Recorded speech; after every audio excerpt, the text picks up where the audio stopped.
বহু বছর পর আজকে রান্না করলাম লবঙ্গ কিশমিশ কই। যদিও নাম লবঙ্গ আছে এটা রান্নাটায়, তবুও কিশমিশের মাত্রা এটা অনেকটাই পড়ে। এটি একটি উড়িষ্যার আমার বন্ধুর বাড়িতে মা শিখেছিল, তারপর থেকে খাবারটা আমার এতটা প্রিয় হয়ে গেছিল। খুব রেয়ার একটা রেসিপি। 400 গ্রামের মতন মাছ ছিল, 4টে থেকে 5টা। তার সাথে নিয়েছিলাম 1/3 কাপ কিশমিশ আর 5টা মতন লবঙ্গ।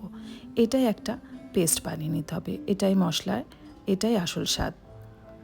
তার সাথে একটু মিশিয়েছি আদা, জিরে আর শুকনো লঙ্কা। অল্প পেঁয়াজ বাটার রস দিয়েছি, যদিও সেটা অপশনাল। রান্নার স্বাদটা এই লবঙ্গ আর কিশমিশ বাটাটার থেকে আসে। অনেকে ফোড়ন দেয় একটু লবঙ্গ মশলাটা কষার আগে, আমি দিইনি।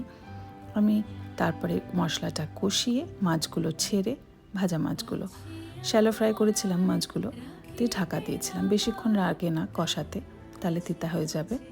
ব্যাস রেডি। গরম গরম ভাতে খুব ভালো লাগে। লবঙ্গ কিশমিশ কই অবশ্যই একবার ট্রাই করুন।